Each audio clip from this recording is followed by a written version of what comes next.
Hey guys, so today we're going to do section 3.7, inequalities in two variables.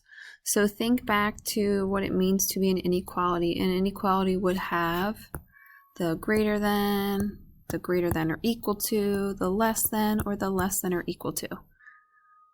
So if we graphed x is greater than 2, we drew a number line. We did an open circle at 2, and we shaded to represent all of the solutions to that inequality. So any number bigger than 2 is a solution. So we shaded a section of the number line. Here, we are doing inequalities of two variables.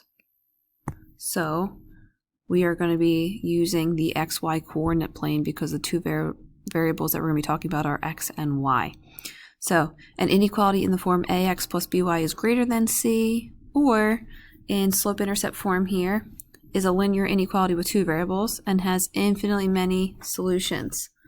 So, to find the region, we are going to graph the equality. Be careful here.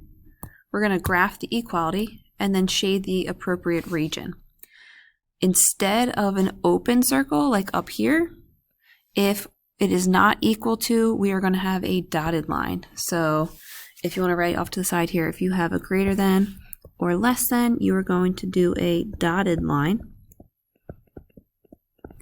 If you have greater than or equal to or less than or equal to, you just draw the solid line that you are graphing. All right, so let's look at this first example here. At any point you need to slow down and hit pause to write down the notes, please do so. So, example number 1. Graph the solution. 2x minus 3y is less than, I'm going to change this actually, is less than 6. Just make it a little bit easier for us for this first example here.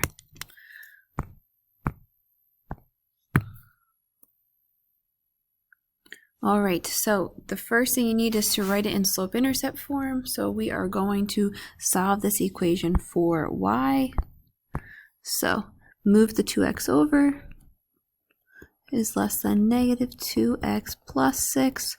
Notice I put the x term first because I want it to be in slope-intercept form, and that's mx plus b. Divide everything by negative 3. When we do that, we need to flip the sign because inequality rules apply. So flip. So we have y is greater than positive 2/3 x minus 2. So what we're going to do on the graph to the left is we're going to graph y equal to 2x minus 2, but it's going to be a dotted line because it's not equal to. So let's do this here. Start with your y-intercept at negative 2, and then we go, slope is 2/3, so we are going to go up 2 and to the right 3. Up 2 to the right 3. And then connect your points there. Let's see, can I draw a line through these? So that would be your line. Oh, but I have to remember it needs to be dotted. Will this let me have it be dotted? I don't know. No, that's okay. I'll just do this. So it's going to be dotted, not solid because it's not equal to. And here's the last step. If we had one variable, we shaded to the left or to the right of the number line. Here, since y is isolated, we want to think, are we shading above or below? So when it's greater than or equal to, we shade above. When it's below, that is when y is less than or equal to. Think of if I were to, let's get creative here with my lovely drawing skills. If I have a lovely basketball here and I drop it, above would be where it's bouncing. So all up here is where the basketball would bounce. So all of this would be your solution region. You don't need to spend too much time. Don't rip your paper by shading too much, but that is above. So since this is greater than, we're shading above, which is where above sea level or where the basketball is bouncing. So that would be your solution. Any point in this shaded region would be a solution. Last thing that I want to take note on.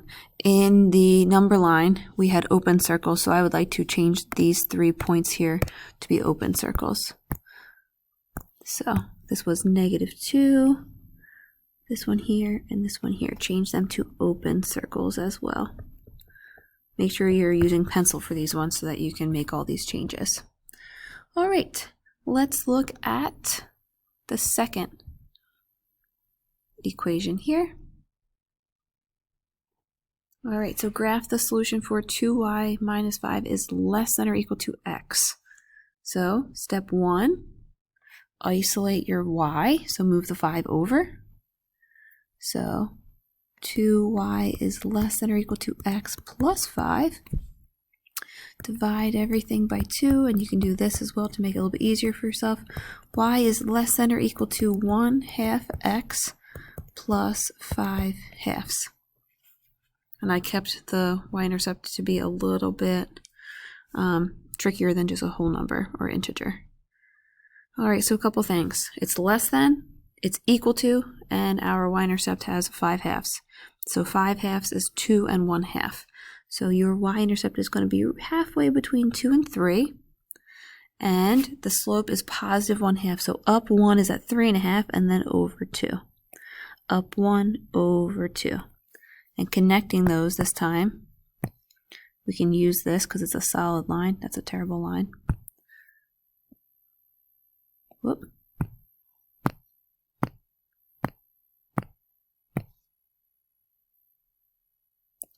I'm just going to do freehand because it's not working right now. All right, so not dotted because it's equal to. And if we had a basketball up here and we dropped it, it would bounce on the top, but since this is less than, we want below sea level, so we are shading below. So all down here will be the solution, including up here. I just didn't want to get too close. Another way that you can check to see, some people don't like thinking about above sea level and below sea level. If the point 0, 0 is not on your line, you can plug in 0 for x and 0 for y into your original equation. So 2 times 0 minus 5 is less than or equal to 0.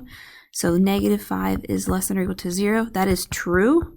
So that means 0, 0 is in the shaded solution region.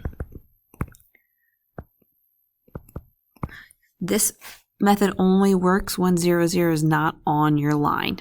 You can always pick any other point if you want. Like I could have picked 0, 5 if I wanted to up here, and then it would have been false, and then you pick the other side. But I always choose 0, 0 just because it's the quickest way to solve for it. All right, let's go and do this one here. We're going to change this to just be 3. I'll just put +3 here just because I want it to be able to be on the graph. Okay, so this one says graph the solution set for x plus 7 is less than +3. So if you were to solve this, it seems a little weird. So x is less than -4. That looks like something way back when we were solving inequalities in chapters 1 and 2.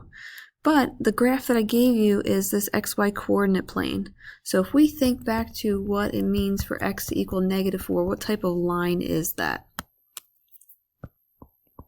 If you said vertical line, you are correct. So this is a vertical line.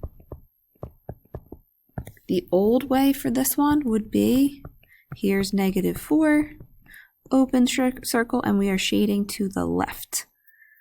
On an xy coordinate plane, we go to -4, we put an open circle, and we draw a dotted vertical line of what is x equals -4, our vertical line, and any number that's less than -4, so we are shading to the left.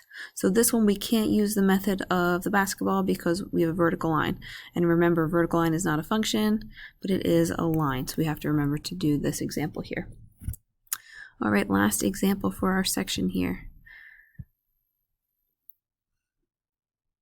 So 9 minus 3y is less than or equal to 8. So we notice that there is no x. So for y, let's isolate our y here. Move the 9 over. So negative 3y less than or equal to negative 1. Divide by negative 3. We have to flip since we're dividing by a negative here. So y is greater than or equal to positive 1/3. So it's a solid line. If I zoom in so that I can see here, y is 1/3 somewhere around here. And it's a horizontal line and it's solid because it's equal to. That would be our horizontal line. And y is greater than. So greater than is above. So we are shading this whole section here.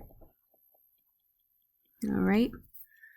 That is all we have for today. If we need to recap, here are your two XY coordinate plane graphs when you only have one variable, but they want you to graph them on the XY coordinate plane. And if you need to look back at problems 1 and 2, hit pause and look at these two graphs. Remember when it's not equal to, like number 1, it's a dotted line. Number 2 is a solid line because it is equal to. In both instances here, our graphs were positive, so we're going to see some more later in practice where the slopes of your graphs are negative. Let me know if you guys have any questions. I hope you have a great rest of your day. Thanks, guys.